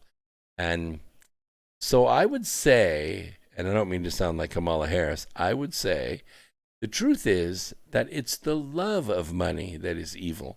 It is the lust of money that is evil. It is not the money itself. That's just a system of exchange. What I would like to see is for the system of exchange to be changed, because we are now no longer just Plymouth Rock. We are now not even any longer just Boston and Raleigh. We're now Boston and L.A. We're L.A. and Paris. We're Paris and Morocco. We're Morocco and Rio de Janeiro. We are a global community. And the issue, another corruption issue has come in what is called the currency exchange. And this is where the value of each individual currency floats up and down a little bit. And there are crazies out there with computer programs that monitor this all the time. And there are investors that pour money into that. And guess what they do? They buy and sell currency. They buy and sell French francs. They buy and sell euros. They buy and sell dollars. They buy and sell yuan and rubles. And when these fluctuate a little bit on the market, like today, I don't know, maybe you can buy 1.18 euros with a dollar, or a dollar, 1.18. 1 euro buys $1.18. That's what it is. Euros are worth a little bit more than dollars. And the same thing with Canadian dollars and US dollars. The same thing with French francs and euros. Even though French francs don't trade on the market, they still have value. And you remember what happened, right? Oh my gosh, when the Swiss franc unpegged. The Swiss franc, people were buying it like crazy. Even though it wasn't traded on the market, it was way, way undervalued. Like this, you could buy $20 bills for like $1.50. Yeah, it was crazy. And what happened was people bought up all the Swiss francs. The banks had no money. They were empty. And so what the Swiss decided to do was do what's called unpeg their currency. They unpegged their currency and let it float to the market value. Well, crime and knee. People made like 600% profits in like 2 or 3 days. It was nutso.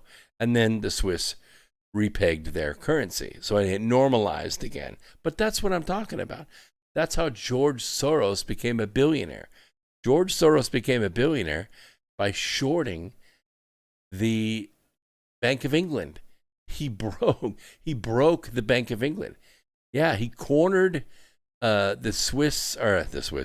he cornered British sterling, and then he shorted it, and that's how he became a billionaire. He broke the Bank of England. It happens all the time. Not on that level, but these micro trades, they're made anywhere from 12 to 24 times a month. That's a lot of trading. If you were a day trader and you said, okay, I'm going to buy Kodak stock today, and it goes up by 50 cents, so you sell it. And then, Monday it goes back down 75 cents, so you buy it. Well, the trouble is you get hit with loads going both ways, so you don't really make any money. And besides that, a lot of the agencies that you would trade through, like, say, Mass Mutual or Robinhood or these apps, they don't work so fast. Sometimes the trade can take a few hours. Sometimes it can take a day. Well, by then you've lost your advantage, because the buy that you wanted to make or the sell that you wanted to make, it didn't get picked up right then. It just because you say you want to sell it at $1 up doesn't mean it's going to sell, because maybe no one's buying it at that price. They're waiting for it to go back down 50 cents. So it's not that easy to do, except in currencies. In currencies, it can be done with these computer programs. And what they'll do is they'll watch the market, and sometimes they'll even head fake the market, which means, we're going to buy $100 million worth of Swiss francs. And then they don't. But what happens is the computer in Switzerland goes up, and the price goes up a little bit. Well, when it does, the people that are holding Swiss francs sell them, and they profit take. So it's called head faking. And if you have really fast computers and you're skillful at it, you can make a lot of money. So these trades don't make a whole lot of money, each individual one, maybe less than 0.1%. But think about it. You got to think ROI, got to think compound interest. You make 24 trades a month. You make 0.1% on each one. 24 trades a month, you can make roughly 2.4%, right? Yeah. Doesn't sound like a lot, does it? But that's in a month. That's 30% per year. 30% is better than credit card rates. So if you had $5 million making credit card rates with zero risk, nada, not really. And I mean, all the capital markets would have to collapse for you to lose your money, which is not very likely. You had $5 million in the money market fund and you were computer trading with it. You could make 30% interest on it. Yeah, 30%, $1.5 million for nothing. And you still got your $5 million. $1.5 million income per year just off the interest. That's the spread of trading back and forth, all these different currencies. See, there's tons of ways to make money if you have money. So the bottom line is, Susie, the money isn't evil. The money is just a tool. The money is freedom. Only people that don't have it call it evil. If I were to do a show of hands right now, there's probably a couple hundred people watching live, and by next week there'll be a couple thousand, and maybe eventually a couple million people will see this video. But if I were to ask all of them to raise their hands, how many of you could, in the next, in the first 15 minutes of the day, you could go out and you'd lay your hands on $500 cash? I would say not many people out of those million people that see this video can go out in the next 15 minutes, 20 minutes, and lay your hands on $500 in cash. And right now it's about 9:45. We're going to be off the air in about 20 minutes. 35 minutes from now, I could walk out that door and come back with $500 in my pocket. Not many people can say that. That's what I call being well off. I don't mean rich. No. It has nothing to do with rich or wealthy or any of that. Those are totally different classes. Well off means you go to the grocery and you buy what you need. And I don't mean the store brand. You don't have to buy the Kroger's brand of green beans. You can buy the Del Monte. You can buy, the Jolly Green Giant if you want, if that's the flavor that you like. Just buy what you need. And when you walk up to check out, you don't have to look at the receipt. You don't have to look at the receipt. See, that's well off. You could eat whatever you want, whenever you want, within reason. I mean, you don't want to weigh 400 pounds, right? You want to eat healthy, but you want to eat good stuff. You don't need to stock up a 6-month supply. You can buy 3, 4, 5 days at a time if you want. You can buy what you want, eat what you want, and you don't have to look at the receipt. You could take 2 or 3 friends to dinner and sit down and have a nice meal and maybe even have a bottle of wine with that meal, and you don't have to look at the receipt. You could leave a 15% tip and walk out the door and never break a sweat. The difference in how you walk down the hallway can be felt. Yes, it can. And you know what I'm talking about. If you were to just walk down the hallway, any building, school, the building where you work, whatever, just walk down the hallway by yourself and just think just for a moment about whatever you want to think about or nothing. You will walk down that hallway differently when you have $10,000 in the bank than you do when you have $10 in the bank. It makes a total difference in your resonance. Your aura feels it. You may have a little fear. You may have a little trepidation. You may have a, oh my God, what happens if another check comes through? I'm going to bounce, blah, all those pressures.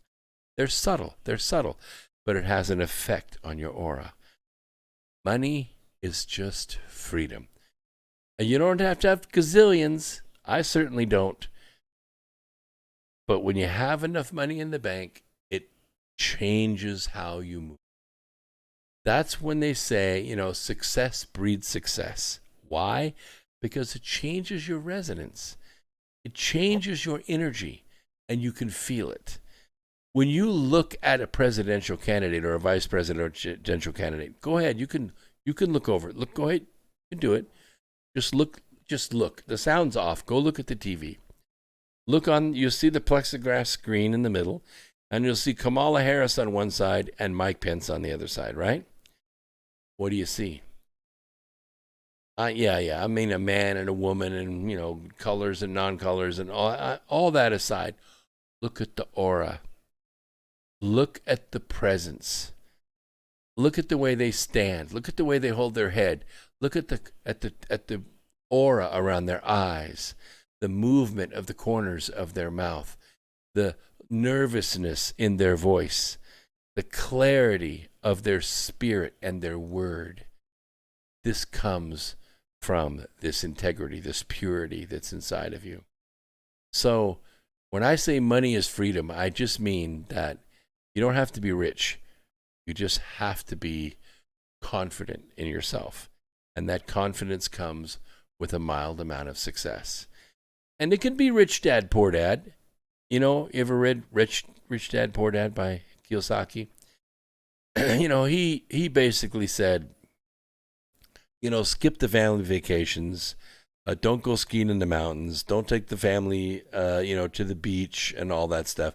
Stay home, save your money, and at the end of your ignominious life, you'll be rich.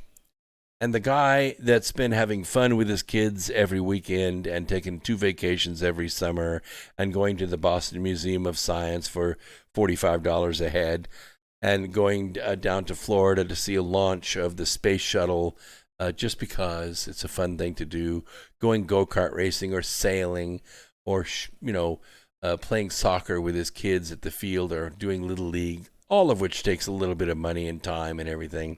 But, he gets old and he's retired on Social Security. Kiyosaki's dad, he's rich. But what about the kids? You see what you did? You gained the whole world and you lost your own soul. I think that's what Susie's talking about. Am I right, Susie? Is that what I'm talking about? Well, yes, they're covered in great wealth, she said. Offers positivity. They're covered in great wealth. But you see, there's C10 Syndicate. What is that? Let me read this again. Brooks, you hit the nail on the head. Nobody cares about Dirty Knees Harris.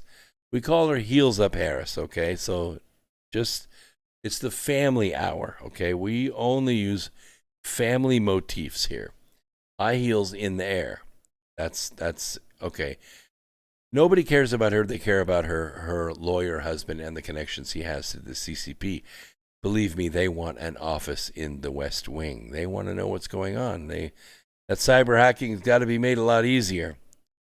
So Moverling says, my wealth is all invested in the love of my wife and daughter. Yeah, see, there you go. 15 years and never a discussion about money, just hugs. Absolutely. Absolutely. And a backyard barbecue makes it all the better. You barbecue your corn? You put corn on the cob on your grill? Man, that's so good. You don't even need butter. So good. So good. And that's the difference. Look at the difference between Heels Up Harris and Mike Pence.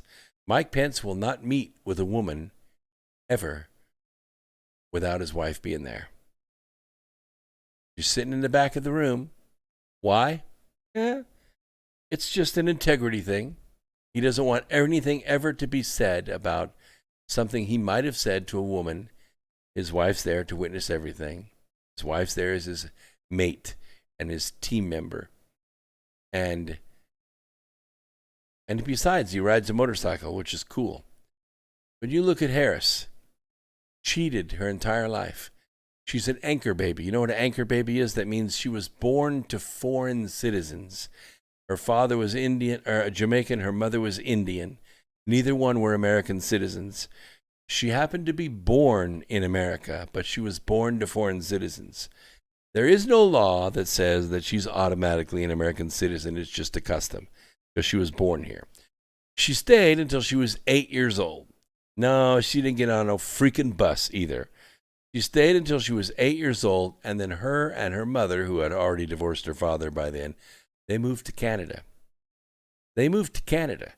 She lived from age 8 until she returned to the United States to finish college and go to law school in Canada. So not only is she an anchor baby, that is to say, the baby of non-citizens, they never became American citizens, but she was raised in a foreign country, foreign schools, foreign rules, foreign relationships.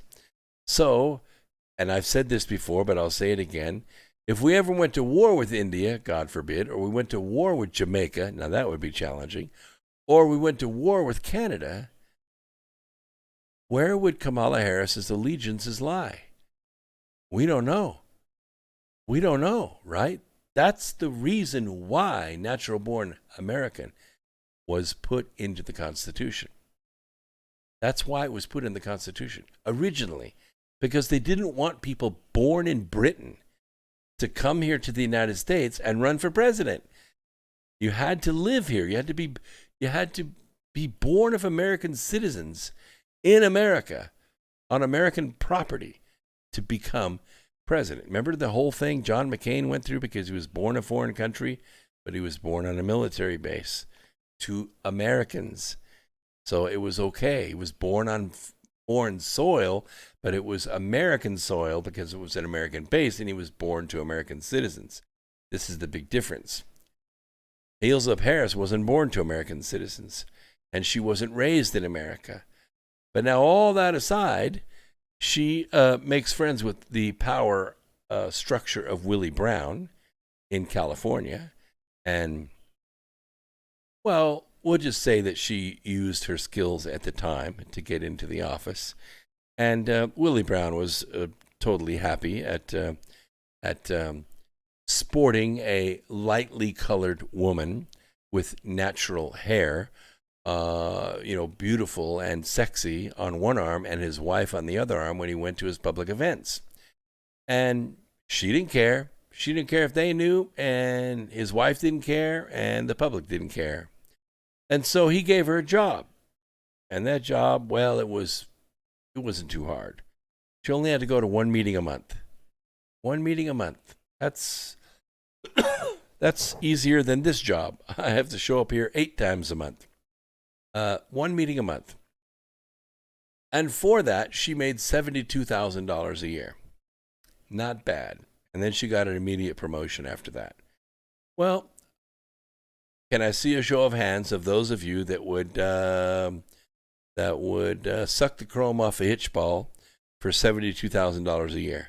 Oh, Oh, yeah, when you put it that way, maybe the hands go down, right? Well, heels up Harris, she didn't care.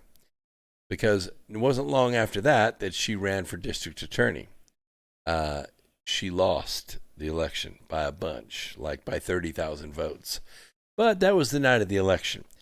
She makes a call up to Ballots R Us, her friends over there at the precinct, and said, hey, I'm losing this election. My opponent is up 30,000 votes. I'm not going to make it. And they said, oh, don't worry about it. We'll fix it. So what did they do? They threw out 30,000 votes of her opponent. These votes, they're no good. The signatures don't match. There's irregularities on the ballots. We're going to have to throw these ballots out.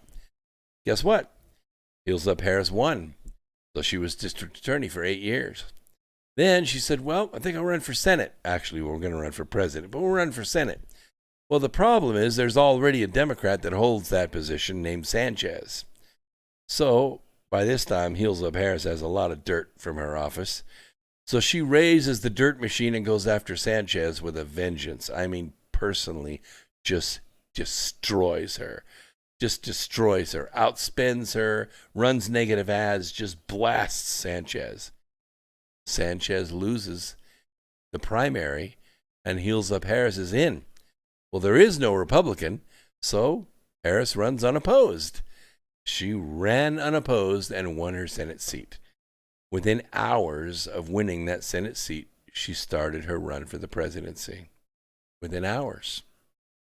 Of course, the first thing that she did is she started tearing Kavanaugh apart.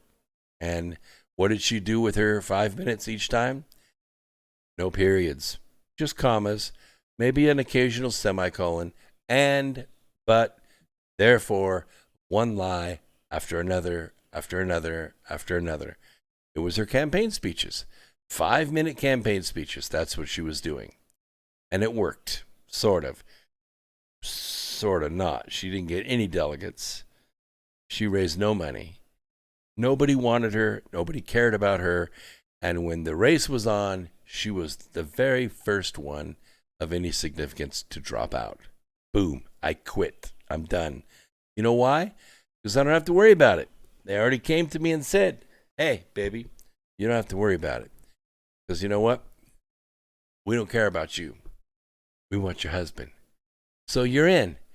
Just keep your act together and don't do anything stupid. Too stupid, okay? Just stay out of the way. Stay in the press. Stay vocal. You know, get the press to say glowing things about your oratorical skills, and we'll take care of the rest. And sure enough, plucked her out of a field of other women of color, Stacey Abrams, and picked Heels Up Harris. And there you go. That's the debate you're seeing tonight. This is X Squared Radio. I'm here every Wednesday, every Sunday at 8 p.m. on all these platforms. Twitter, Twitch, Facebook, Periscope, DLive, and YouTube, plus the Revolution Radio Network and the Truth Frequency Radio Network, alternate days, Wednesdays and Sundays, through the America Free Radio Studios. Right here. It's free to watch, free to listen. I don't charge for subscriptions or nothing. You can sign up for the newsletter for free. Hit that like button on your way out, and I would most appreciate it. And now you're informed. Now you know what's going on with the debates. I'm saying go out and look for the good in others and help it to grow a little bit every day. And before long, you will have saved the planet. This is Brooks Agnew saying peace, Earth Explorers. Remember, where we go one, we go all. Thank you very much, Stoker, for the kind contribution in Top Chat. Thanks, Brooks. You're part of the foundation and the building's worth saving. I'm with you. Thank you very much, Stoker. I really, really appreciate that.